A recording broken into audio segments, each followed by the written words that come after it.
لا نبي بعد. قال الله سبحانه وتعالى يا أيها الذين آمنوا اتقوا الله وقولوا قولا سديدا يصلح لكم أعمالكم ويغفر لكم ذنوبكم ومن يطع الله ورسوله فقد فاز فوزا عظيما. Alhamdulillah, segala puja dan puji syukur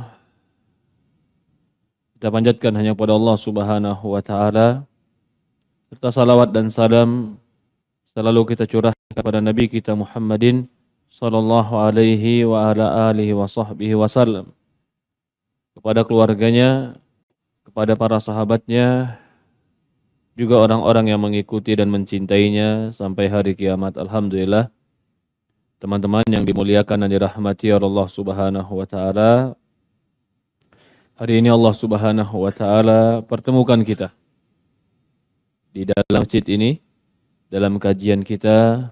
Mudah-mudahan Allah Subhanahu wa taala berikan kita ilmu yang bermanfaat, Allah berikan kita rezeki yang baik, dan Allah Subhanahu wa taala terima amal soleh kita.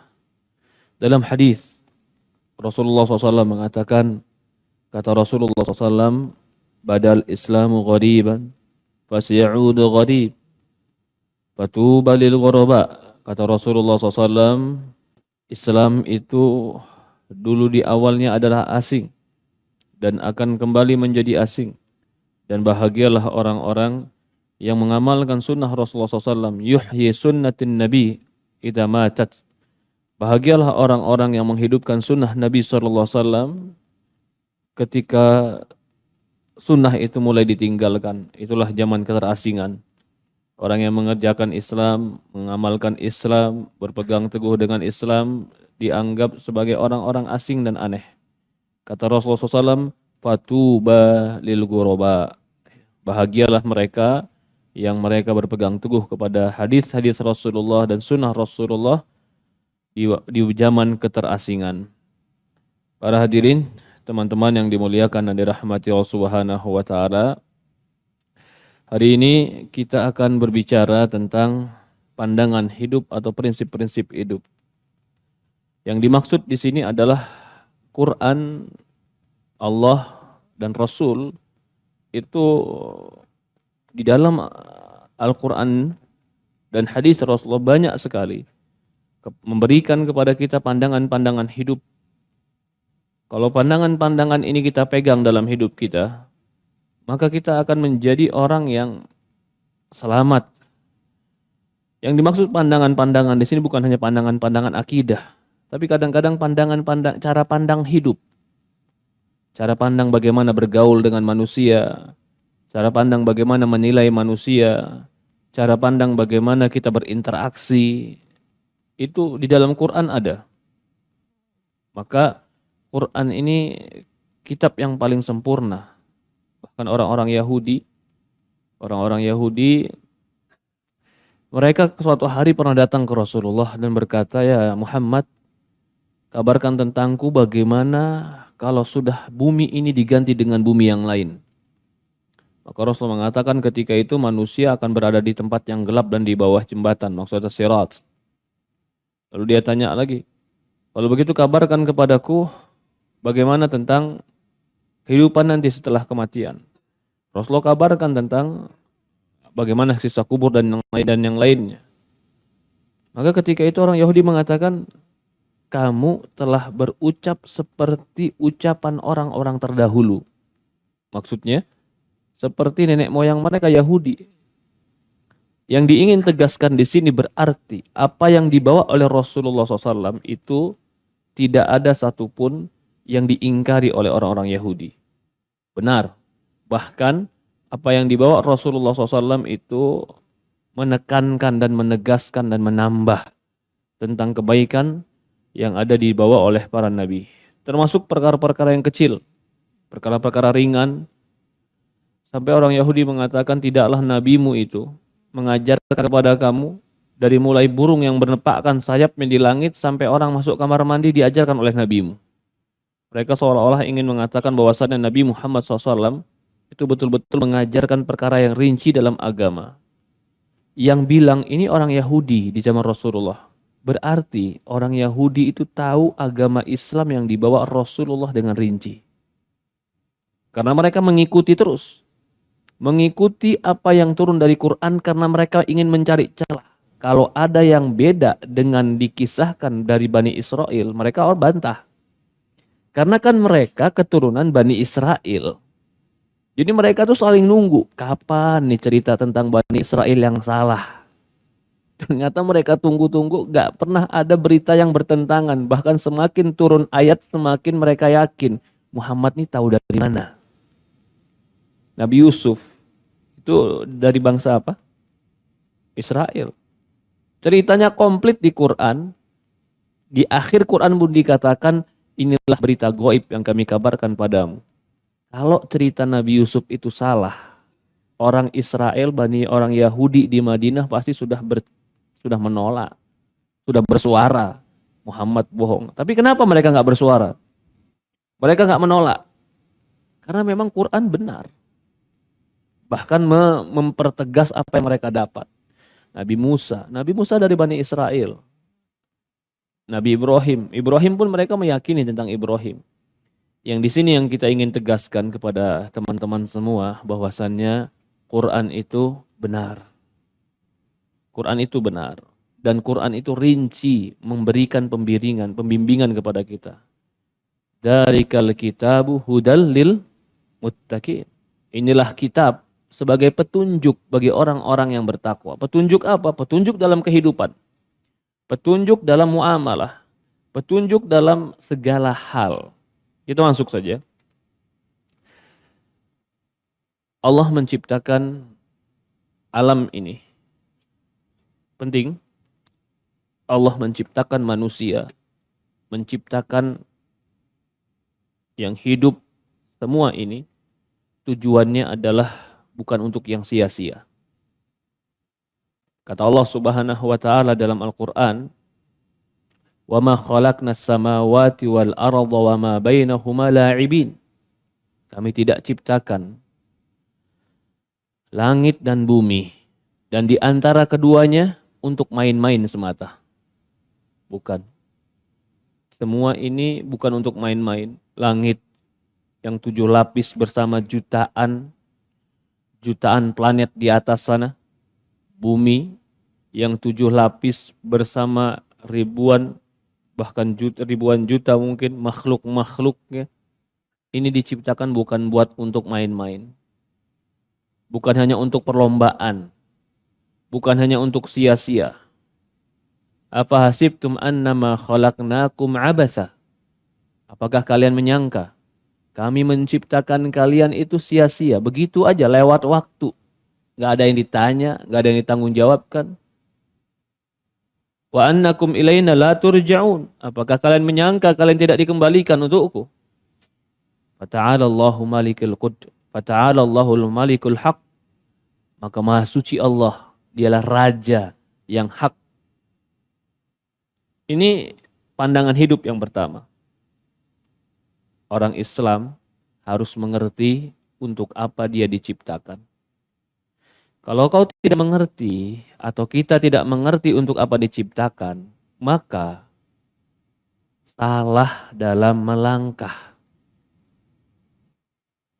Akan ada orang yang menyangka bahwasannya dia diciptakan hanya untuk berlomba mengumpulkan harta. Bukan. Harta itu bukan itu yang buat berlomba kita. Kita diciptakan untuk dimasukkan ke surga. Tapi sebelum masuk surga dikasih di dunia supaya diuji. Siapa yang pantas masuk surga dan siapa yang tidak pantas. Jadi hidup kita ini adalah untuk sebuah tujuan yang jelas. Ini harus menjadi pandangan hidup seorang mukmin. Karena bagaimana dia mau bekerja, bagaimana dia mau bertindak, bagaimana dia mau menyusun sebuah rencana dan mengarahkan sebuah tujuan kalau dia nggak ngerti tujuan hidup dia. Untuk apa tujuan hidupmu? Saya punya tujuan untuk jadi orang kaya, Ustaz. Itu bukan tujuan hidup, itu tujuan sebentar. Saya pengen jadi orang terkenal, Ustaz. Kamu diciptakan bukan buat itu. Langit dan bumi ini diciptakan buat satu tujuan, yaitu untuk menampakkan kebesaran dan kekuasaan Allah. Ketika kau telah nampak di matamu kebesaran dan kekuasaan Allah, tunduklah, patuhlah, menghambalah kepada Dia. Barang siapa yang tidak mengerti prinsip hidup ini, dia akan hidup terombang-ambing, terbawa arus dan gak jelas mau pergi kemana. Ada yang ikut ke kanan, dia ikut ke kanan. Ada yang ke kiri, dia ikut ke kiri. Ada orang nyungsep, dia ikut juga nyungsep. Sampai orang masuk ke lubang biawak, dia ikut. Karena nggak ngerti tujuan hidupnya apa. Loh, kita tujuan untuk apa emang Ustaz? Untuk ibadah. Wa ma khalaqtul jinna wal insa illa liya'budun. Jadi dagang saya ngapain Ustaz? Dagang kamu itu menyempurnakan ibadah. Allah nggak ciptakan kamu jadi tukang dagang. Jadi pekerjaan saya sebagai PNS ngapain Ustaz? Itu mengisi waktu untuk kau bisa sempurnakan tujuanmu. Ibadah kepada Allah. Ini prinsip. Dan ini menjadi sebuah pandangan hidup bagi seorang mukmin. Hidup kita ini mencari ridho Allah. Jadi kalau ini yang menjadi prinsip hidup, mengerti apa yang harus dilakukan, mengerti apa yang terpenting, mengerti mana yang lebih didahulukan. Karena prinsipnya udah jelas, hidup saya untuk akhirat. Tapi kalau orang yang nggak ngerti prinsip hidup, apalagi hidupnya hanya untuk perlombaan yang nggak pernah garis finish. Ada nggak perlombaan yang nggak pernah garis finish, Pak? Hah? Orang perlombaan tapi nggak pernah garis finish, capek nggak ikut perlombaan itu? Siapa yang berani di sini ikut maraton tapi nggak ada garis finishnya? Nggak bakalan ada yang menang. Lah begitulah perlombaan dunia. Yang kaya pasti ada lebih kaya, yang terkenal pasti ada lebih terkenal, yang hebat pasti ada lebih hebat, yang berkuasa pasti ada berkuasa. Tilka ayyamu nudawiluha. Bahkan Allah bolak-balik harinya. Hari ini yang di atas, besok di bawah, yang di bawah besok di atas. Tilka ayyamu nudawiluha. Allah nggak pernah bilang berlombalah kalian untuk dunia, tapi Allah kalau untuk akhirat Allah bilang apa? Wa bidzalika falyatanafasil mutanafisun. Untuk akhiratlah kalian berlomba. Jadi orang yang belum mengerti atau belum paham untuk apa dia diciptakan, itu langkah yang dasar yang membuat kesalahan. Sehingga dia nggak mengerti apa harus dilakukan. Apakah Allah ciptakan malaikat? Allah ciptakan Rasul? Allah turunkan kitab? Allah jadikan bumi yang begitu besar ini hanya untuk sia-sia, hanya untuk main-main? Itu bukan prinsip Islam. Cara pandang Islam, Allah ciptakan ini semua untuk tujuan agar Allah diibadahi. Saya kemarin baca ada sebuah planet. Planet ini jauhnya mungkin 10 atau bahkan 20 kali lipat dibanding jauhnya matahari. Matahari itu jauhnya 150 juta kilometer kata mereka. Ini 10 lebih kali lipat. Dan dia besarnya 2000 kali lipat lebih besar dari matahari. Besar nggak Pak? Masya Allah. Jauh nggak itu? Kenapa Allah ciptakan itu? Kenapa Allah ciptakan itu? Allah ingin menunjukkan kebesarannya. Kalau Allah paling besar, menunjukkan kebesarannya supaya apa? Supaya kita ngerti bahwasannya kita ini tidak ada apa-apanya. Cuman untuk itu Ustaz, iya. Allah ciptakan itu cuma satu tujuan pun nggak ada salah. Apa tujuannya? Supaya kita mengerti kebesaran Allah. Nggak ada hikmah lain Ustaz? Ada. Apa hikmah lain? Nggak tahu. Hikmahnya yang saya tahu adalah supaya Allah menampakkan kepada kita, Dia itu paling besar, paling agung, supaya kita tunduk kepada Dia. Jadi alam ini semua Allah ciptakan, tujuannya satu. Supaya kita ibadah dan kagum mengagungkan Allah. Itu tujuan. Kenapa kita diciptakan beraneka ragam makanan? Hamzah. Beraneka ragam makanan rasa-rasanya macam-macam. Kenapa Allah nggak ciptain satu makanan yang udah yang penting kamu sehat makan ini? Ya kan? Allah ingin mempertontonkan kepada kita kekuasaannya. Supaya apa dia pertontonkan kekuasaannya? Supaya kita syukur dan menghamba kepada dia. Ini tujuan hidup. Maka dalam surat Shad Allah berfirman, "Wa ma khalaqnas samaa'a wal arda wa ma bainahuma batila. Dzalika dhanna alladziina kafaru wa wailul lil ladziina kafaru minan nar." Kata Allah Subhanahu wa taala, tidaklah kami ciptakan langit dan bumi dan apa-apa yang ada di antara keduanya batilan, sia-sia, main-main. Enggak diciptakan sia-sia dan main-main. Dzalika, barang siapa yang menyangka bahwasannya diciptakan hanya untuk begitu saja, sia-sia, dzalika dhannal ladzina kafaru. Itulah prasangka orang-orang yang kufur kepada Allah. Wa wailul lil ladzina kafaru minan nar. Maka celakalah orang-orang yang kufur kepada Allah dari api neraka. Maka Allah Subhanahu wa taala, ini prinsip, menciptakan kita untuk ibadah. Lalu kalau ditanya lagi, kenapa Allah ciptakan ibadah tapi beraneka ragam agama, Ustaz? Beraneka ragam, dari Islam pun berpecah lagi. Nanti ada aneka ragam agama lagi. Lalu nanti ada aneka ragam pemahaman lagi. Kenapa Allah menciptakan itu semua? Kan akhirnya manusia jadi terpecah. Jawabannya satu. Agar Allah tahu siapa yang betul-betul mencari jalan kepada Tuhannya. Walladzi khalaqal mauta wal hayata liyabluwakum ayyukum ahsanu amala. Allah yang menciptakan hidup dan mati supaya Allah uji kalian. Siapa yang terbaik amal. Diuji. Ada yang diuji dengan pemahamannya, ada yang diuji dengan keluarganya, tujuannya satu, supaya Allah tahu orang-orang yang bersungguh-sungguh mencari kebenaran dan mencari Tuhan. Alladzina jahadu fina lanahdiyannahum subulana. Kata Allah Subhanahu wa taala, orang-orang yang bersungguh-sungguh di jalan kami, mencari jalan kami, bersungguh-sungguh dan berjuang di jalan kami. Berjuang mencari kebenaran, berjuang untuk ibadah, berjuang untuk mengenal Tuhannya. Lanahdiyannahum subulana. Pasti Allah akan memberikan petunjuk dia kepada jalan-jalan Allah. Lalu manusia diciptakan ini ada badan, ada ruh, ada nafas. Ada badan, ada ruh, ada nafas. Nafas itu jiwa. Badan ini yang kelihatan, fisik. Allah tidak akan membeda-bedakan kita karena fisik. Karena fisik kita yang Allah bentukkan dan Allah kasih itu murni pemberian Allah tanpa ada campur tangan manusia. Tanpa ada usaha manusia di dalam hal tersebut. Maka untuk fisik dan badan Allah tidak pernah menilai manusia. Di mata Allah semua manusia sama. Mungkin yang cacat, mungkin yang hitam, mungkin yang suku A, suku B, ras A, ras B, semua sama karena semua ciptaan Allah. Innallaha la yanzur ila sawarikum wala ila atsamikum walakin yanzur ila qulubikum wa a'malikum.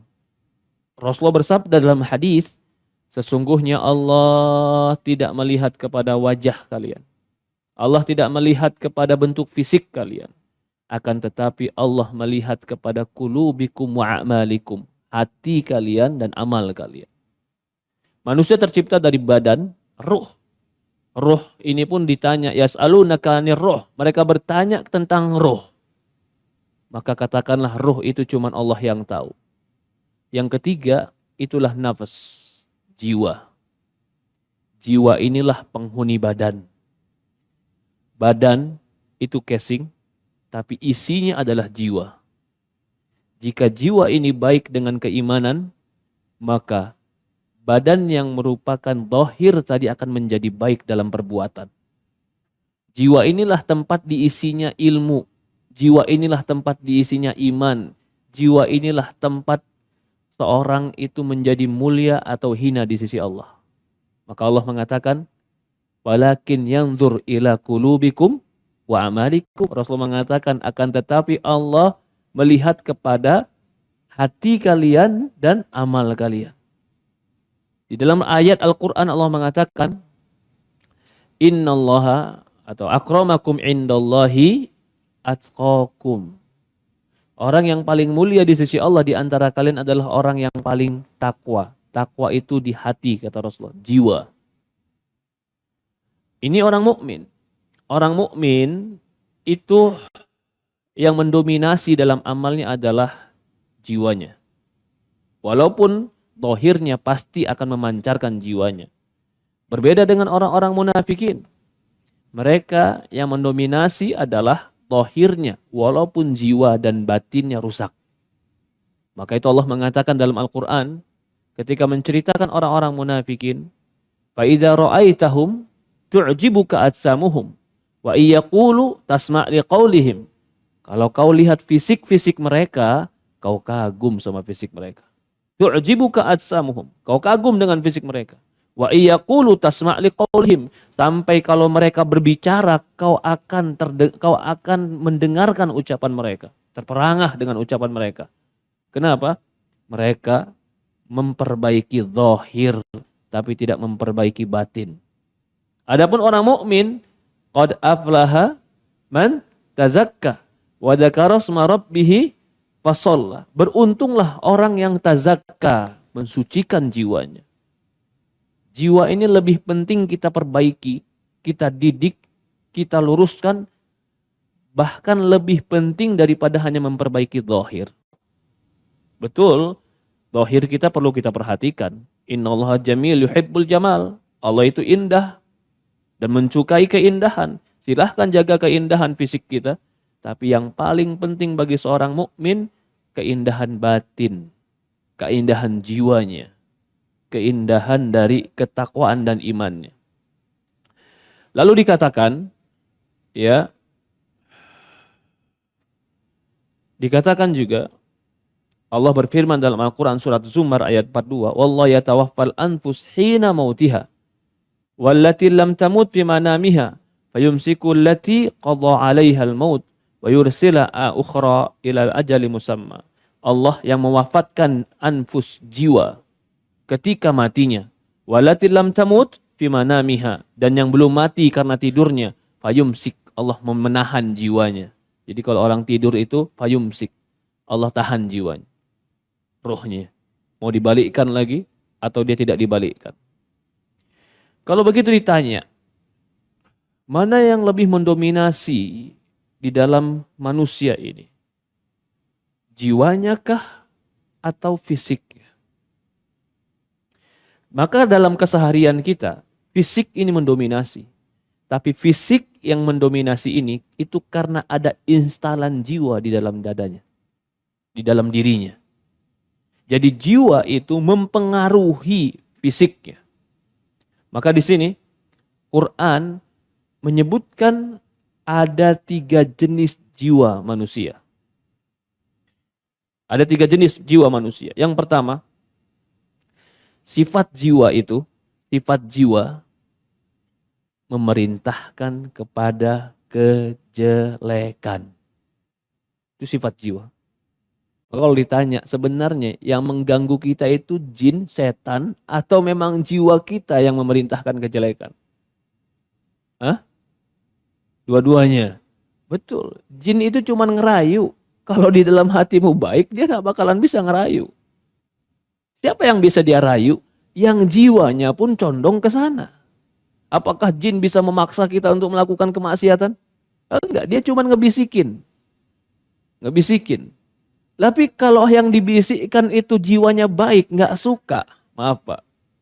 Maaf, saya contohkan ini. Mungkin contoh yang jelek, tapi ini sebagai contoh saja. Dibisikin di dalam hati, makan bangkai. Tapi kita lihat, di bangkai itu ada belatung. Mau nggak kita makan? Gimana pun ngebisikinnya nggak bakalan mau. Kenapa? Melihatnya sebuah kejelekan. Begitupun kemaksiatan. Kalau hatinya bersih, yang dia lihat itu kejelekan. Dia dibisikin gimana pun dia gak bakal mau melakukan.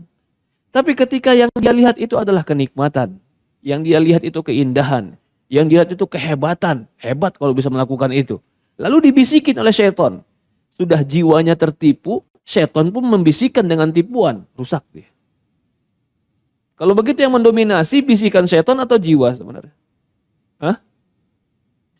Maka itu Allah mengatakan, "Waman a'radha an dzikri", barang siapa yang berpaling dari mengingat aku, kata Allah apa? Fa inna lahu ma'isyatan dhanka. Kami akan sempitkan hidupnya.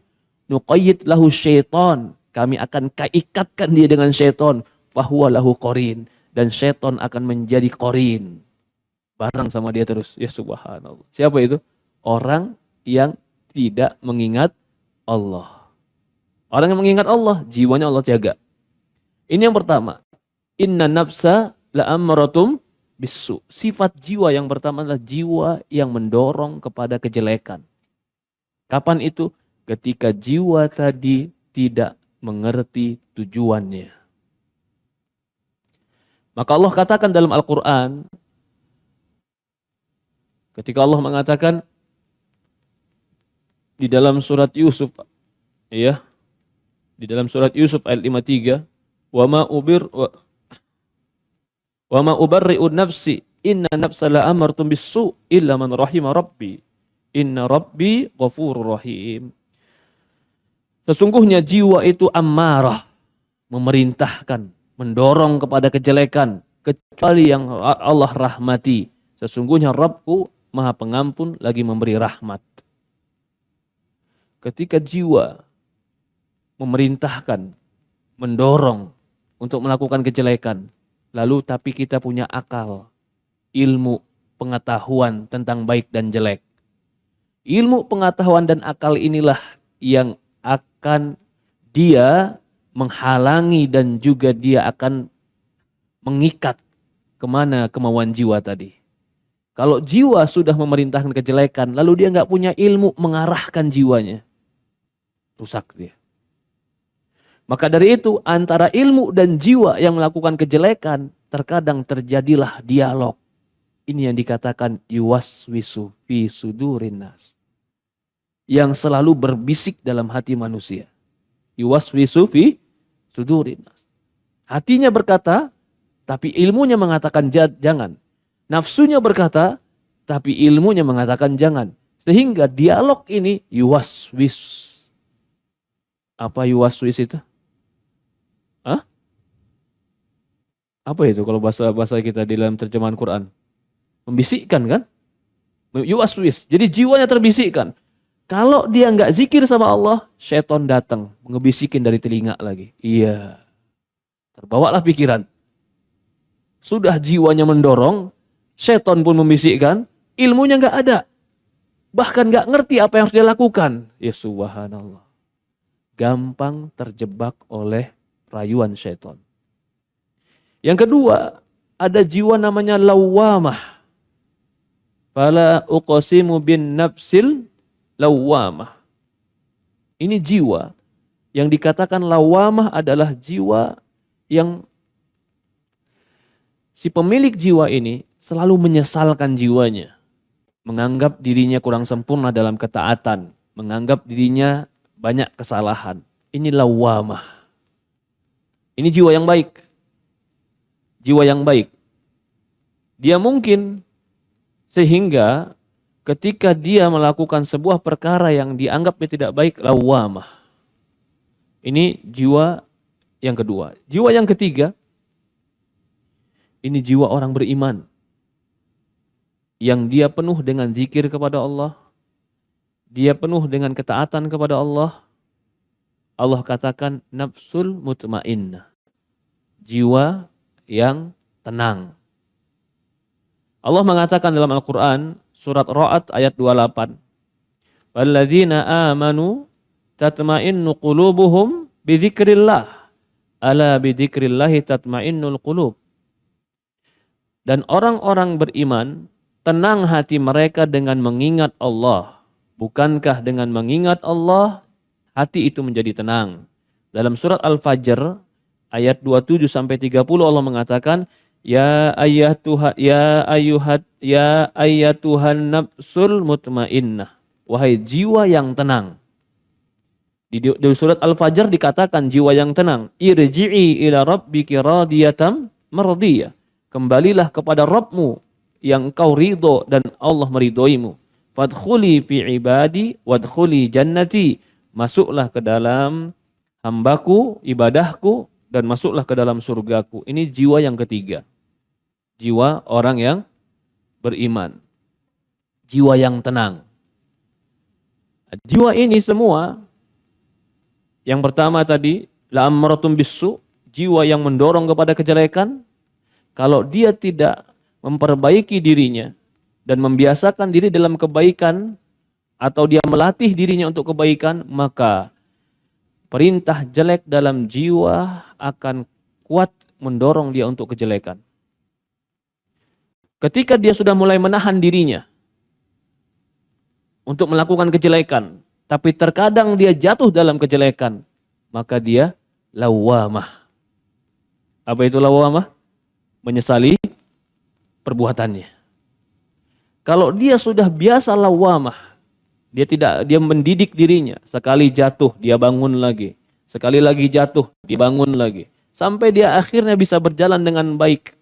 Maka jiwanya akan tutmainnah. Jiwanya akan menjadi tenang. Jiwa menjadi tenang ini setelah dia bisa mengalahkan ammaratum bisu. Dia mengalahkan perintah jiwa yang mengantar kepada kejelekan. Bagaimana itu bisa semua terjadi? Padahal keinginan jiwa terkadang sesuatu yang lezat. Keinginan jiwa terkadang sesuatu yang puas di dalam jiwa. Bagaimana orang bisa meninggalkan sesuatu yang menyebabkan dia puas? Bagaimana orang bisa meninggalkan sesuatu yang menyenangkan dia kalau bukan pertolongan Allah Subhanahu wa taala? Maka ternyata salah satu terapinya untuk jiwa itu menjadi suci dan baik, Allah sebutkan qad aflaha man tazakka wa dzakara asma rabbih fasalla. Telah beruntunglah mereka tazakka yang mensucikan jiwanya. Apa yang mereka lakukan? Wa dzakara asma rabbih, dia sebut nama Allah, zikir. Fasalla, dan dia salat. Ternyata zikir, banyak mengingat Allah, salah satu cara untuk bisa mendidik jiwa kita. Mudah bagi kita mendidik jiwa setelah kita banyak mengingat Allah Subhanahu wa taala. Ayat yang tadi Allah mengatakan wa man a'rada an dzikri fa inna lahu ma'isyatan dhanka. Barang siapa yang berpaling, enggak mau ingat kepadaku, bagi dia kehidupan yang sempit. Nuqayyid lahu syaiton, kami akan ikatkan syaitan untuk dia. Fa huwa lahu qarin, dan dia menjadi qarinnya syaitan. Apa sebabnya? A'rada an dzikri, berpaling dari ingat Allah. Jadi ingat Allah itu bagaimana? Ingat itu bukan hanya melafatkan. Melafatkan nama Allah, zikir itu baik. Itu pun salah satu untuk terapi jiwa. Agar jiwa ini tidak mendorong kepada kejelekan. Yang kedua kata Allah, fadzakara asma rabbi fasalla. Salat itu terapi yang terbaik untuk menenangkan jiwa. Dan tidak memerintahkan kepada kejelekan. Sehingga syaitan tidak bisa membisikkan kejelekan kepada jiwa. Hebatnya manusia adalah tergantung seberapa besar dia bisa mendidik jiwanya. Semakin dia pandai mendidik jiwanya di atas kebaikan, dan dia mengalahkan perintah-perintah jiwa yang jelek yang berbarengan dengan bisikan syaitan, Allah muliakan dia. Maka dikatakan, innallaha la yanzur ila sawarikum. Allah nggak lihat tampang kalian, fisik kalian. Allah nggak lihat tubuh kalian, tapi Allah melihat kepada hati kalian. Maksudnya, orang yang pandai mendidik jiwanya. Memperbaiki hatinya.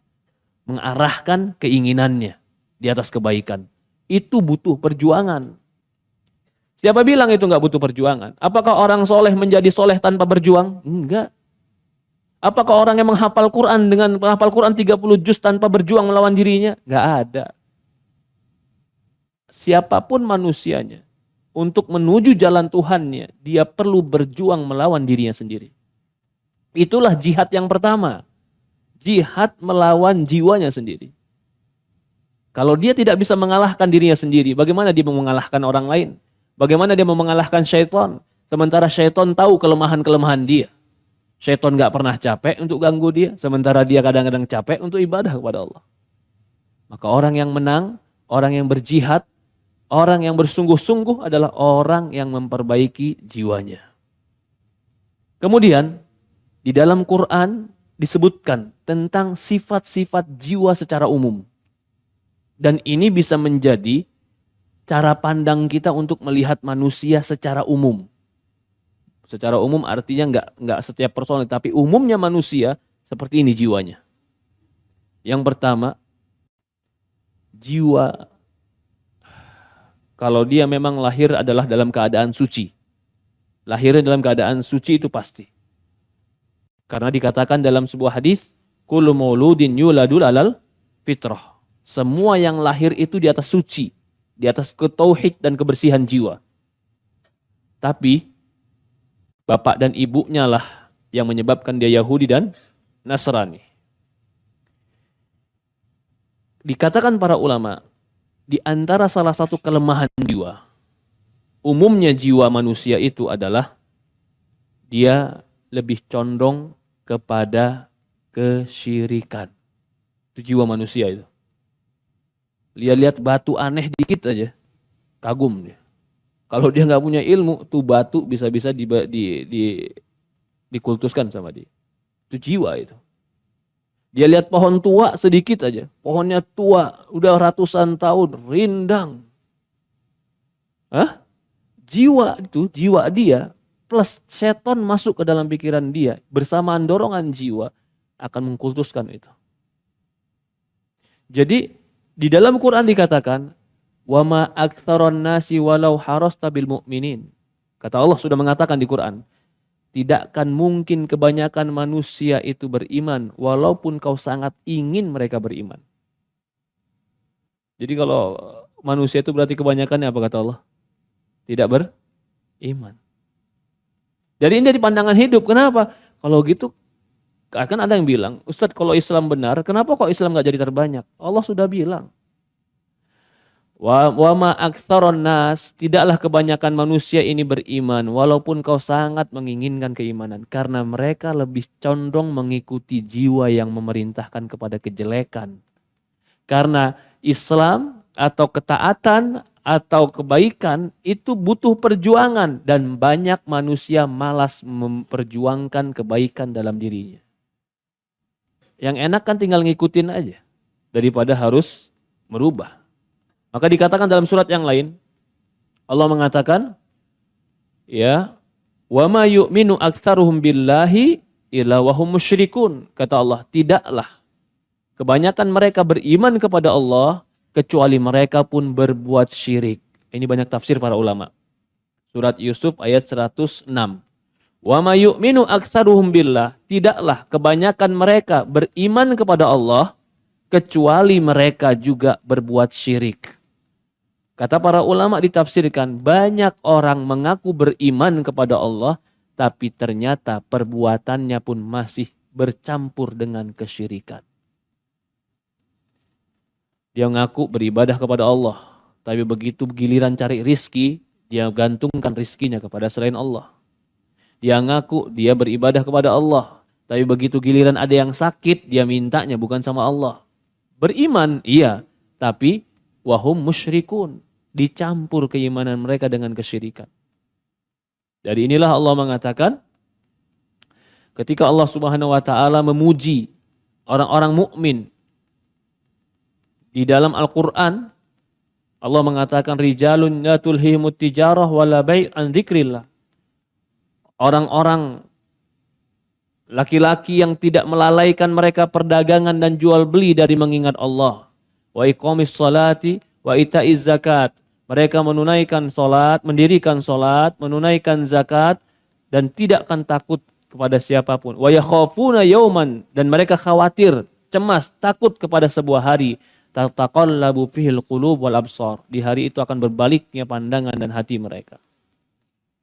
Ini sifatnya. Maka itu Rasulullah SAW sangat menutup segala pintu-pintu yang menjatuhkan kepada kesyirikan. Contoh, Rasulullah SAW menutup pintu para sahabat memuji Rasulullah lebih-lebihan. Kenapa? Karena jiwa manusia kebanyakannya condong kepada kesyirikan. Lahirnya memang fitrah, suci.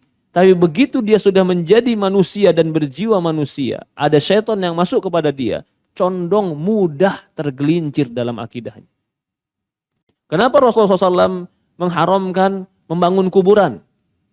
Kuntu nahaitukum an ziyaratu kubur fazuruha. Dulu aku melarang kalian ziarah kubur, sekarang ziarahilah. Kenapa di awal Islam dilarang ziarah kubur? Sekarang ketika Islam sudah mulai masuk, sudah mulai akidah, sudah mulai kuat, diperintahkan ziarah kubur. Karena jiwa itu mudah terpengaruh dengan kesyirikan. Contoh Pak, saya sering melihat ini.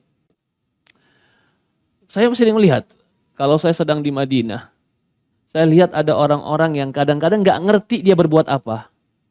Baik itu tembok, baik itu besi. Dia sentuh, dia pegang, dia cium. Itu nanti, kalau temannya ikut cium, lama-kelamaan itu di belakang pada ngikutin. Ngikutin nggak ngerti ngapain ngikutinnya. Karena jiwa itu terkadang terbawa seperti itu. Maka dikatakan oleh Allah Subhanahu wa taala, sedikit yang beriman dan kebanyakan mereka jatuh kepada kesyirikan. Kenapa Rasulullah SAW, contoh lagi, kenapa Rasulullah SAW mengharamkan gambar, patung? Apalagi patung orang-orang soleh. Bahkan Rasulullah mengatakan, kata dalam sebuah riwayat, orang yang buat patung dan buat gambar, ini hadis Rasulullah. Nanti di yaumul qiyamah diperintahkan untuk meniupkan ruh di gambar dan patung itu. Kalau dia nggak bisa niupkan ruh, dia akan diazab dengan patung itu. Kenapa patung dan gambar betapa ditutupnya sama Rasulullah? Karena ternyata jiwa itu mudah terpengaruh kalau ada patung dan gambar. Coba lihat saja. Kalau di rumah ada foto orang yang udah meninggal. Lalu kita duduk sambil ngeliatin. Wah ini kayaknya dia ngeliatin ana juga. Ini foto yang nggak mungkin kedip, pasti ngeliatin antum terus. Akhirnya mengkultuskan. Gak boleh, jiwa itu lemah. Maka segala bentuk yang melemahkan keimanan ini di dalam Islam, itu ditutup. Diharamkannya ziarah kubur awal Islam. Diharamkannya foto-foto, gambar-gambar, patung-patung orang soleh. Karena itu melemahkan. Diharamkannya, Rasulullah mengatakan, La tutruni kama atratin nasara. Jangan kalian puji aku sebagaimana orang Nasrani memuji aku. Sesungguhnya aku adalah Abdullah. Aku ini hamba Allah. Ini poin pertama. Jiwa itu cenderung kepada kesyirikan. Walaupun lahirnya dalam keadaan fitrah. Yang kedua, jiwa itu umumnya mencintai dunia. Ini jiwa. Dan mencintai keindahan dunia. Ini jiwa. Maka Allah mengatakan, ketika bercerita tentang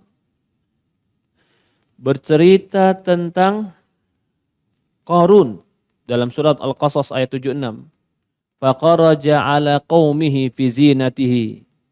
Qala alladhina yuridul hayatad dunya ya laita lana mithla ma utiya Qarun innahu lahaddul hazim. Kata Allah Subhanahu wa taala, ini sifat jiwa umumnya. Ketika Qarun keluar di tengah kaumnya dan dia keluar bersama semua perhiasannya. Jadi dia keluar menampakkan semua kekayaannya. Orang-orang yang melihat berkata, dan orang-orang yang menginginkan kehidupan dunia mengatakan, ya laita lana mithla ma utiya Qarun. Seandainya aku dikasih sebagaimana dikasihnya Qarun. Innahu la'dul haddil azim. Sesungguhnya Qarun itu punya keuntungan dan keberuntungan yang sangat besar. Di sini para ulama berdalil jiwa itu lemah, suka dan senang dengan dunia. Apakah itu salah? Itu sifat jiwa. Maka dikatakan di Quran, apa kata Allah? Yuhibbunal mala hubban jamma. Mereka mencintai harta hubban jamma. Kecintaan yang sangat lekat. Bapak kalau sedang ngasih permen sama anak-anak dan dia merasakan manisnya permen, tiba-tiba permennya Bapak ambil. Apa yang terjadi? Dia nangis. Yuhibbunal mala hubban jamma. Anak kecil baru merasakan manisnya permen, begitu diambil permennya dia nangis. Manusia, jiwa manusia yang tahu dunia, dia akan mencintai lebih daripada anak kecil yang mencintai permen. Lah kalau gitu gimana? Jiwa kita begitu, Ustaz. Maka kalau kita tahu jiwa kita cenderung kepada itu, jiwa kita lemah kepada itu, maka alangkah baiknya jaga penglihatan dan pendengaran. Maka para ulama ketika melihat orang-orang yang dibentangkan dunia, apa kata para ulama doanya? Allahumma la isya ilal isya'ul akhirah. Ya Allah, tidak ada kehidupan kecuali kehidupan akhirat. Kita juga pengen. Manusia pengen seperti itu karena itu jiwa manusia. Nah, kalau jiwa itu sudah mendorong lalu kita tidak memberikan arahan kepada jiwa dan kita tidak memberikan pendidikan kepada jiwa kita, keluarlah sifat tamak, keluarlah sifat bakhil, keluarlah sifat angkuh, keluarlah sifat sombong. Kenapa? Yuhibbunal mala hubban jam. Dia mencintai harta dengan kecintaan yang sangat. Jadi menyukai harta itu jelek atau tidak? Itu ujian. Memang manusia diciptakan seperti itu oleh Allah. Tapi ada yang bisa mendidik jiwanya, ada yang gak bisa mendidik jiwanya. Dan kita dikasih tugas oleh Allah, didik jiwa kita. Kalau sudah yuhibbunal mala hubban jamman, dia mencintai harta yang sangat yuhibbunal mala hubban jamman, dia mencintai harta yang sangat. Maka kalau dia sudah mencintai harta yang sangat, apa yang terjadi? Ketika lari dan hilang, dia akan sedih. Ketika kurang, dia akan patah hati. Ketika tidak ada, dia akan cari dan menagih. Yuhibbunal mala hubban jamman.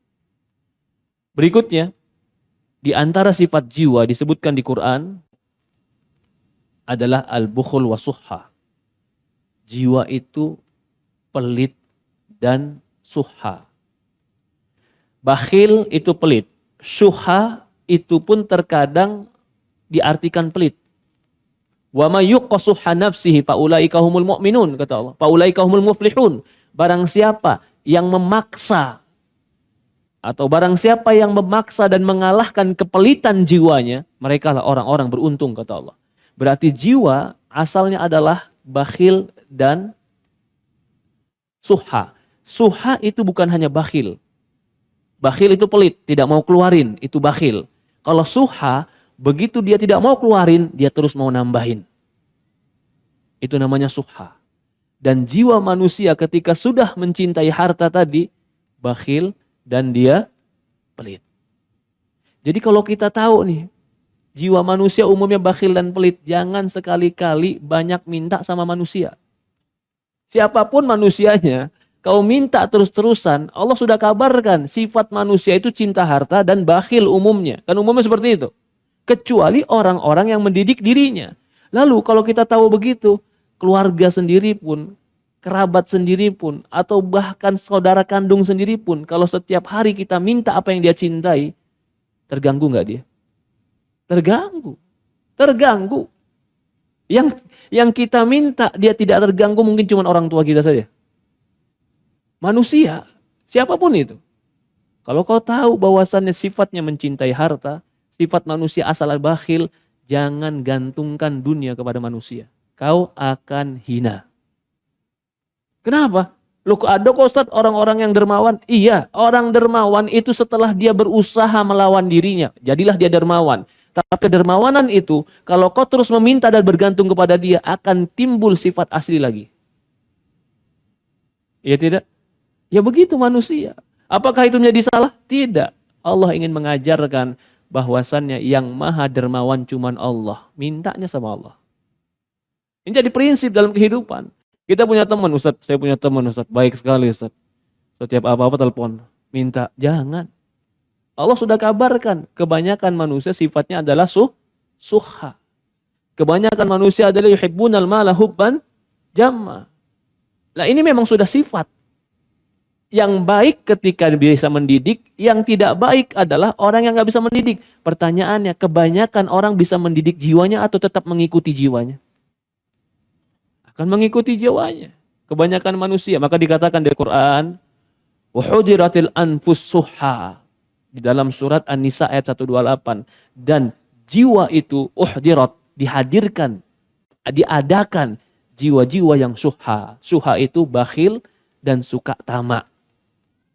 Siapa yang bakhil? Siapa yang tidak bakhil dan tidak tamak? Orang yang beriman, yang beramal soleh, mendidik diri, yang mengerti tujuan hidup. Disebutkan juga ya di dalam Al-Qur'an, Allah Subhanahu wa taala menceritakan bahwasannya orang-orang yang beruntung itu adalah orang yang melawan kepelitan jiwanya. Wa may yuqqa suha nafsihi faulaika humul muflihun. Barang siapa yang melawan kepelitan jiwanya, kebakhilan dirinya, faulaika humul muflihun. Merekalah orang yang akan sukses. Dikaitkan sukses dengan orang yang bisa melawan kebakhilan dirinya. Apa maksudnya? Karena kalau dia sudah bisa melawan kebakhilan dirinya, dia akan bisa mengobati ketamakan dan keserakahan dan kerakusan. Kalau dia sudah bisa mengobati ketamakan dan keserakahan dan kerakusan, dia akan jujur kalau berdagang, dia akan sportif kalau berusaha, dia akan bertindak adil kalau berbuat sama orang lain. Kenapa? Dia telah mengobati dirinya dari ketamakan, keserakahan, dan kerakusan. Coba orang yang tidak mengobati dirinya dengan ketamakan dan keserakahan dan kerakusan. Apa yang terjadi? Dia pengen lebih banyak, punya orang pun diambil. Dia pengen lebih banyak, punya orang pun dia curi. Bahkan dikatakan di dalam surat Shad, Allah mengatakan, Inna katsiran mimma khulata liyabghi ba'duhum li ba'di. Sesungguhnya orang yang berserikat dalam berusaha, kata Allah, berserikat khulata, bercampur, artinya dagang bareng, naruh modal bareng. Inna katsiran minal khulata, kebanyakannya orang yang khulata, bercampur hartanya, liyabghi ba'duhum ila ba'd. Sebagian mereka akan berbuat melampaui batas dengan sebagian yang lain. Kecuali orang yang beriman dan beramal soleh. Wa qalilam mahum, kata Allah. Dan sangat sedikit orang seperti itu. Ini juga kabar dari Allah. Kalau kita berserikat, berbisnis, berusaha sama orang, hukumnya itu amanah atau hukumnya kebanyakannya itu curang? Kebanyakannya curang. Pandangan hidup itu. Jadikan berarti kalau kamu mau bisnis sama orang, siapapun orangnya, catat. Enggak Ustaz, dia jenggotan. Jenggotan enggak jaminan. Karena Allah sudah katakan, khulata ba'duhum li ba'din. Orang yang mencampurkan hartanya, berbisnis bareng, liyabghi ba'duhum ba'd. Kebanyakannya sebagian mereka melampaui batas dengan sebagian yang lain. Ketika Allah katakan kecuali orang beriman, lalu Allah sebutkan di akhir ayat atau di pertengahan ayat, qalilum mahum, sedikit sekali yang kayak begitu. Nah, ini kan pandangan hidup dari Allah. Kalau begitu, kalau kamu mau bisnis, catat. Kalau kamu mau kerjasama, sebutkan apa yang benar dikerjasamakan. Jangan campurkan begitu saja. Akhirnya menjadi ikhtilaf. Karena sifat manusia suha. Sifat manusia bukhul. Sifat manusia yuhibbunal mala hubban jamma. Bahkan dikatakan kamu tidak akan mengerti teman yang baik sampai kau titipkan uang kepada dia. Kalau dikasih uang baru tahu dia baik atau tidak. Karena jiwa manusia akan diuji dengan itu. Jiwa manusia akan diuji dengan itu. Kemudian di antara sifat jiwa umum, ini bukan umum, bukan semuanya, umumnya kecuali jiwa-jiwa yang Allah rahmati. Banyaknya mengeluh dan lupanya tentang kebaikan. Itu kebanyakannya. Maka dikatakan, khuliqal insanu halu'a, idza massahu syarru jazu'a, idza massahu khairu manu'a. Manusia itu diciptakan halu'a. Halu'a itu keluh kesah saja. Keluh kesah lisannya. Wa idza massahu syarru jazu'. Kalau kejelekan menimpa dia, dia akan jazu. Berbuat jelek, berkata kotor. Wa idza masal khairu, kalau dia dapat kebaikan, manu, dia bakhil, dia umpetin sendirian buat dia. Ini Allah sudah katakan. Jadi kalau kita ketemu orang, umumnya orang, kita kasih kebaikan sekali, 2 kali, 3 kali, oke. Begitu kita salah sekali, itu kebaikan semua lupa yang dia ingat kesalahan. Kenapa? Allah sudah kabarkan, khuliqal insanu halu'a. Manusia itu kebanyakan begitu. Kecuali siapa di dalam ayat ini? Khuliqal insanu halu'a, idza massahu syarru jazu'a, wa idza massahu khairu manu'a, illal musallin. Kecuali orang-orang yang sholat. Tapi bagaimana sholatnya? Alladzina hum an sholatihim daimun. Yang sholatnya terus terjaga. Berarti sholat itu memperbaiki jiwa yang jelek. Kan disebutkan tentang jiwa yang jelek. Lalu kita sekarang bekerja sama dengan orang yang nggak sholat atau berinteraksi dengan orang yang nggak sholat, dia ingat kejelekan kita sekali, dia lupa semua kebaikan kita. Kita bilang apa? Allah sudah kabarkan. Saya kecewa sama dia, Ustaz. Kenapa? Masa kalau kebaikan nggak pernah dia ingat, kalau kejelekan sedikit dia umbar kemana-mana. Kalau saya bilang, saya nggak heran. Dia sholat? Tidak. Saya nggak heran. Allah sudah kasih itu di Quran. Isyarat buat kita. Khuliqal insanu halu'a. Wa idza massahu syarru jazua. Kalau dapat kejelekan, sekampung dikasih tahu. Wah, saya dapat musibah. Kalau dapat kebaikan, bila perlu nggak ada yang tahu. Walaupun istrinya nggak ada yang tahu. Dia diumpetin sendiri buat dia. Illal musallin. Kecuali orang yang sholat. Yang sholatnya gimana? Bukan sholatnya Jumatan aja, bukan. Udah sholat kok saya, tapi enggak. Alladzina hum fi sholatihim daimun. Yang mereka terus menerus menjaga sholatnya. Ya. Kemudian di antara sifatnya juga, ini sifat umum dari jiwa, itu adalah kita bilang tadi mengeluh kepada kejelekan. Di dalam Al-Quran Allah sebutkan. Surat Az-Zumar ayat 8. Idza massal insanu durra da'a rabbahu muniban ilaih. Kalau manusia itu mendapatkan mudarat, dia berdoa dan kembali kepada Allah. Tsumma idza khawwala ni'matan min nasiya ma kana yad'u ilaih.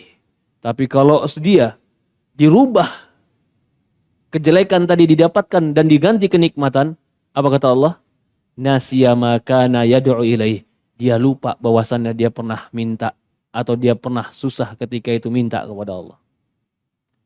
Min qablu wa ja'ala lillahi andadan liyudilla an sabilih. Qul tamatta'u bi kufrikum qalilan innaka min ashabin nar. Dalam ayat yang lain, wa idza massal insanu durra da'ana thumma idza khawwalnahu ni'matan minna qala innama utitu ala ilmin bal hiya fitnatun walakin aktsaruhum la ya'lamun. Surat Az-Zumar ayat 49. Ya subhanallah. Allah sebutkan ini sifat umumnya manusia. Kata Allah Subhanahu wa taala, jika manusia itu tertimpa kejelekan, dia berdoa kepada kami. Dan kemudian jika kami rubah kejelekan tadi menjadi nikmat dan kebaikan, dia mengatakan sesungguhnya nikmat ini aku dikasih karena ilmu dan kemampuanku. Jadi ketika jelek, dia sandarkan kepada Allah. Dia doa sama Allah. Ya Allah, kasih aku kebaikan. Begitu Allah kasih kebaikan, dia bilang apa? Ini karena usahaku dan ilmuku. Lupa sama Allah. Apa kata Allah? Bal hiya fitnatun walakin aktsarahum la ya'lamun. Itu adalah ujian, tapi kebanyakan manusia tidak sadar. Teman-teman yang dimuliakan dan dirahmati Allah Subhanahu wa taala, di antara juga Allah menyebutkan di Quran tentang asalnya manusia dan sifat jiwa manusia itu adalah lemah. Allah mengatakan surat An-Nisa Allah berfirman, "Wa khuliqal insanu dha'ifa." Manusia itu diciptakan lemah. Lemah akalnya, lemah fisiknya, lemah untuk dia melawan jiwanya, bahkan lemah pengetahuannya. Khuliqal insanu dha'if. Allah sudah sebutkan, manusia itu diciptakan dalam keadaan lemah. Allahu a'lam, ya, ini sebagian yang kita ambil dari ayat-ayat Al-Qur'an yang memberikan kepada kita sebuah pandangan bahwasannya kebanyakan manusia itu yuhibbunal mala hubban jamma, mencintai harta. Kebanyakan manusia itu condong dan lemah kepada kesyirikan. Kebanyakan manusia itu adalah bakhil dan suhha. Kebanyakan manusia itu lebih mendahulukan dirinya daripada orang lain. Itu sudah Allah sebutkan juga. Kebanyakan manusia itu, dia disebutkan juga bahwasannya semangat terhadap dunia. Itu kebanyakan manusia. Dikecualikan adalah orang-orang yang beriman dan beramal soleh. Wallahu a'lam. Ini yang bisa kita bahas pada hari ini. Mungkin ada pertanyaan, tafadhol, dipersilahkan. Sudah 1 jam lebih pertemuan kita. Ada pertanyaan, tafadhol. Ya, syukran. Allahu akbar, ya Allah.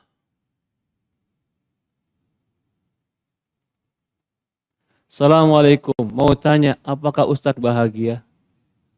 Apa sih makna bahagia bagi Ustadz? Bagi saya bahagia itu adalah ketika saya bisa ibadah kepada Allah. Ibadah bisa, tidak ada penyakit, perut kenyang. Apa yang kurang? Apa yang kurang? Kalau nggak ada yang kurang, bahagia. Maka itu Rasulullah mengatakan dalam sebuah hadis, kata Rasulullah SAW, Man asbah minkum aminan fi sirbih, mu'afan fi jasadih. Barang siapa yang aman hidupnya, sehat jasadnya, dia punya bekal hidup untuk hari ini, maka dia telah diberikan dunia dan seisinya. Sederhananya Rasulullah memandang bahagia, itu menunjukkan semakin mudah dan semakin dekat bahagia dia dapatkan. Jadi kita itu sebenarnya kalau mau bahagia, kenali dan pahami dulu apa nikmat yang sebenarnya. Apa sih nikmat sebenarnya? Apakah nikmat sebenarnya itu harta yang paling banyak? Ini bukan ucapan kosong. Asiyah istri Fir'aun, dan hari ini nggak ada perempuan yang seenak Asiyah dalam kerajaan, kekuasaan, kekayaan, nggak ada. Bahkan dia perempuan yang dicintai Fir'aun, dia minta apa aja dikasih sama Fir'aun. Sampai dia minta jangan bunuh Musa, dikasih. Orang lain kalau ngomong sama Fir'aun jangan bunuh anak laki-laki, dibunuh tuh orang. Tapi Asiyah ngomong, ya Fir'aun jangan bunuh nih satu, kasih hadiah buat aku. Berarti kan dia punya kedudukan besar di hati suaminya. Apa kata Asiyah permintaannya? Oh la rabbi bli baitan fil jannah. Ya Allah berikan aku rumah di surga. Wa najjini min Fir'aun, selamatkan aku dari Fir'aun. Wa qaumih, dan selamatkan aku dari kaumnya. Apa kurangnya dia dari harta? Apa kurangnya dia dari kedudukan? Tapi kenapa dia minta sama Allah selamatkan aku dari Fir'aun? Karena dia mengerti bahagia sebenarnya adalah hati yang mengenal Tuhan. Itu yang dia nggak dapatkan di sisi Fir'aun. Jadi kalau teman-teman sekarang bilang, apakah kita bahagia? Kalau kamu mengatakan dirimu tidak bahagia, maka kebahagiaan semakin jauh dari dirimu. Tapi kalau katakan saya bahagia, loh bahagia bukan berarti nggak ada masalah. Siapa bilang bahagia nggak ada masalah? Orang hidup nggak ada yang nggak ada masalah. Nggak ada. Pasti orang hidup punya masalah. Tapi kadang-kadang masalah itu besar atau kecil. Kadang-kadang kita ini menganggap masalah kita besar, padahal nggak besar. Lalu kenapa kita anggap besar? Karena kita menyerahkan masalah itu kepada diri kita, tidak kepada Allah. Kalau kita sandarkan kepada Allah, nggak ada yang besar, semua kecil. Jadi sebenarnya kebahagiaan itu adalah ketenangan jiwa, itu saja. Kebahagiaan itu adalah ketenangan jiwa. Ketenangan jiwa bukan berarti kau tidak ada masalah. Siapa? Maka dikatakan para ulama ketika membahas tentang sa'adah. Sa'adah itu adalah ketentraman dan ketenangan jiwa. Itulah sa'adah. Maka Rasul mengatakan, laisa gina an kathratil ard, walakina gina nafs. Bukan orang kaya itu orang bergelimang harta, tapi orang kaya itu orang yang jiwanya cukup, jiwanya tenang. Maka jiwa ini yang perlu diperbaiki. Kalau jiwa tenang, pikiran itu kan cara berpikir. Saya sering contohkan, kamu bahagia itu gimana? Saya bahagia itu Ustadz kalau saya bisa haji furoda naik jet pribadi. Wih, jadi kapan bahagia kamu? Ya boleh aja Ustadz, ya boleh, cuman jauh banget bahagiamu. Kan begitu. Kamu bahagia itu gimana? Saya itu ya bisa sholat 5 waktu, makan halal, ketemu anak, ketemu istri, gak ada yang sakit, untuk hari ini cukup, saya bahagia. Berarti tiap hari kau bisa bahagia.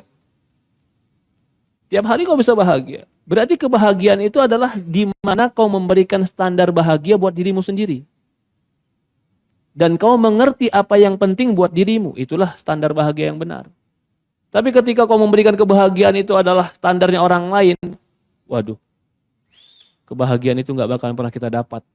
Karena fawqa kulli dzi ilmin alim. Setiap orang yang berilmu pasti ada yang lebih berilmu. Setiap orang hebat pasti lebih hebat. Setiap orang kaya pasti lebih kaya. Lalu kalau ditanya, apakah punya masalah? Punya. Nabi punya masalah nggak?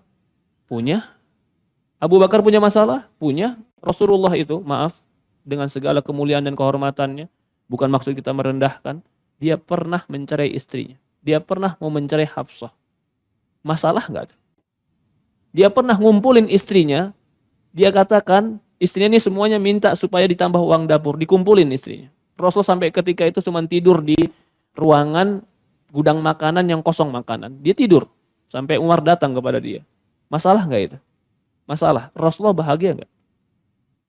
Bahagia. Nggak mungkin kekasih Allah nggak bahagia. Tapi kalau yang kita maksud adalah bahagia tanpa masalah, kita tidak akan pernah bahagia. Lalu gimana Ustadz? Ketika kita punya masalah, jiwa kita ditenangkan, pikiran kita ditentramkan, jiwa kita dikuatkan dan diberikan kesabaran, berarti kita dimodalkan untuk menang menghadapi masalah. Karena itu masalah nggak mungkin terhindari, tapi bagaimana menghadapi masalah itulah yang harus kita cari.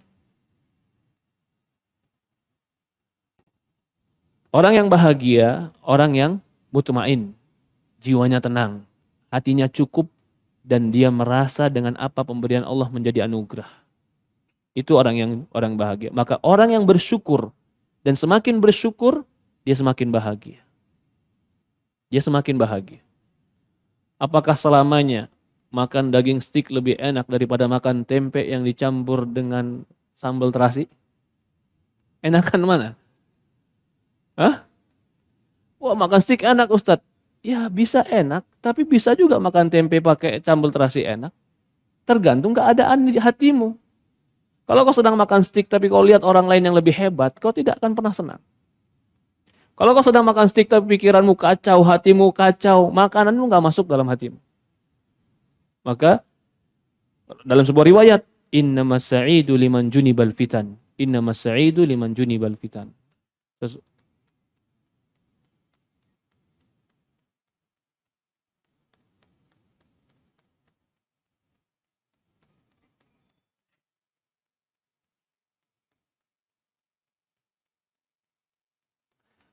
Bahagia itu bagaimana? Kalau bahasa kitanya bahagia itu bagaimana kau bersyukur dengan kehidupanmu saat ini. Sudah. Kalau kau berpikir bahagia kau adalah di pulau yang sebelah. Begitu kau sampai ke pulau sebelah kau akan lihat pulau yang lain. Tapi bahagia itu adalah ketika kau bersyukur kepada Allah. Apa maksudnya bersyukur? Nikmati hidupmu hari ini. Ada yang kurang, manusia, kita belum di surga. Kalau di surga baru gak ada yang kurang. Kalau kamu berangan-angan di dunia ini gak ada yang kurang, itulah sumber kamu gak bahagia. Karena kamu berharap di dunia gak ada yang kurang. Gak mungkin, di dunia gak ada yang kurang, gak mungkin. Allah musta'an. Jadi kalau ditanya, apakah orang mukmin bahagia? Orang mukmin bahagia. Orang mukmin bahagia. Punya masalah, tinggal angkat tangan, doa sama Tuhannya. Kalau belum dikasih tinggal ngerengek sama Tuhan, ya Allah kasih aku hambamu, kasihani aku ya Allah. Masalah belum selesai Ustaz, habis doa besok pagi masalah masih ada. Oke, masalah masih ada, tapi akalmu dibukakan, hatimu ditenangkan, jiwamu dibesarkan, masalah bisa kau hadapi. Jadi yang namanya pertolongan Allah itu nggak selamanya langsung masalah diangkat. Ini kan pikiran kita, masalah langsung diangkat. Ya semua ini, air itu perlu mengalir, api itu perlu panas. Semuanya harus berjalan sesuai takdirnya. Tapi yang terpenting ketika air mengalir diarahkan dengan arah yang benar. Ketika api yang panas tidak membakar diri kita. Ketika masalah yang ada kita diberikan kekuatan dan ketenangan menghadapi masalah. Sampai masalah itu berlalu. Itu yang terpenting. Allah musta'an. Islam awalnya asing, akan kembali menjadi asing. Kenapa? Karena banyak orang gak berilmu. Menganggap Islam itu sesuatu yang aneh. Coba sekarang maaf Pak. Cadar itu salah atau gak salah? Cadar itu. Alhamdulillah kalau sekarang udah mulai ya. Udah banyak orang bercadar. Baca buku para ulama. Baca buku mazhab Syafi'i. Nah, kalau kita mengaku Syafi'i. Apa hukum cadar? Syafi'i memuji. Mazhab Syafi'i mengatakan sunnah. Baik. Itu lebih baik. Kok sekarang jadi asing? Karena orang gak belajar ilmu agama. Bagaimana bagi mereka yang dilahirkan, terlahir dengan keterbelakangan pikiran dan kecerdasan? Apakah putus pemenuhan? Bagaimana orang yang terlahir dengan keterbelakangan akal? Kan sudah dikatakan, la yukallifullahu nafsan illa wus'aha. Allah tidak akan membebani jiwa sesuai kemampuannya. Dia mempunyai keterbatasan akal. Walaupun usianya matang 17 tahun, tapi akalnya seperti anak kecil, maka dia tidak memiliki beban. La yukallifullahu nafsan illa wus'aha. orang sakit jiwa, orang yang akalnya kurang, atau maaf mungkin orang gila, fisiknya orang dewasa, tapi jiwanya tidak bisa dibebani. Allah tetap maha adil, tidak akan membebani jiwa sesuai kemampuan.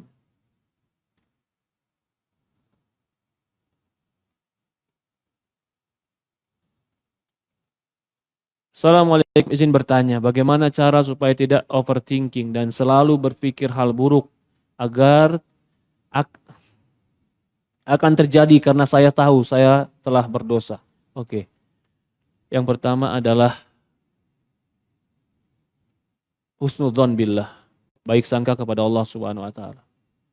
Baik sangka kepada Allah, lalu meyakini dengan Allah maha pemberi, maha pengampun, maha pengasih. Baca ayat-ayat berkaitan tentang ini, tentang rahmat dan ampunan Allah. Kita mendosa, tapi Allah merahmati. Orang yang pernah berdosa lebih dari kita saja Allah ampuni. Ada orang yang berdosa ingin membunuh Nabi, itu dosa besar sekali. Allah ampuni. Ada orang yang bunuh 100 jiwa, Allah ampuni. Kita nggak bunuh 100 jiwa. Lalu kenapa kita harus bersuudzon kepada Allah? Allah akan memberikan kita azab. Jangan. Berhusnudzonlah kepada Allah. Allah penerima taubat, Allah maha pengampun, Allah maha penyayang, Allah maha pengasih. Allahu a'lam.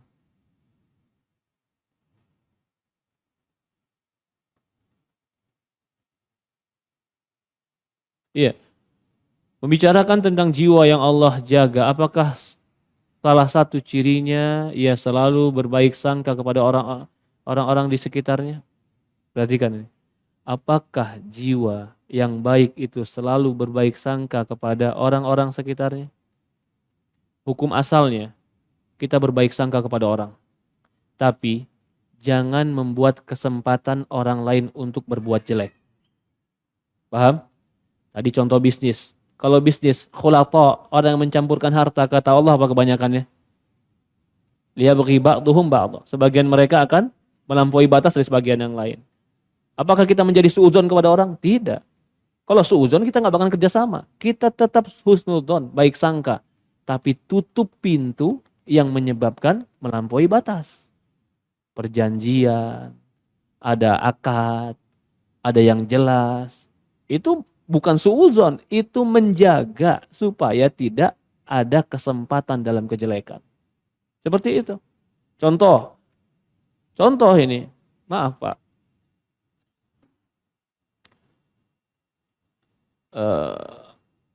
Istri kita kerja. Di kerjaannya satu ruangan dengan laki-laki lain setiap hari. Berduaan di kantor itu. Lalu si suami nggak setuju. Nggak suka aku kayak begitu. Kamu nggak boleh satu ruangan dengan laki-laki setiap hari. Dia suudzon atau tidak? Apa jawabannya? Hah? Tidak. Kata istrinya, kamu buruk sangka amat sih. Aku kan nggak ngapa-ngapain sama dia. Jawabannya itu bukan buruk sangka, tapi ingin menutup jangan sampai terjadi kesalahan. Loh, aku nggak bakal melakukan itu. Kamu, wahai istriku yang tercinta, aku yakin tidak melakukan itu. Tapi aku nggak percaya sama setan di sekitar kamu. Karena Allah sudah mengatakan, Rasul sudah mengatakan, la yakhulanna ar-rajulu bimra'atin illa salisuhuma syaitan. Tidaklah seorang laki-laki berduaan dengan perempuan kecuali ketiganya syaitan. Laki-laki, anak muda, datang ke rumah bapak. Bapak punya anak perempuan, bilang, Pak, saya bawa anak bapak ya. Lalu kita bilang, kamu berdua doang? Iya, nggak boleh. Oh, bapak jangan suuzon sama saya, Pak. Bukan suuzon bilang. Tapi itu pintu-pintu yang mengantar kepada kejelekan. Yang namanya suuzon itu tuduhan, langsung menghakimi. Kamu adalah, itu suuzon, tanpa ada bukti. Tapi menutup pintu-pintu kejelekan itu bukan suuzon. Tadi kita bilang, manusia itu hukum asalnya apa? Cinta, harta. Manusia itu hukumannya apa? Bakhil. Itu bukan suuzon.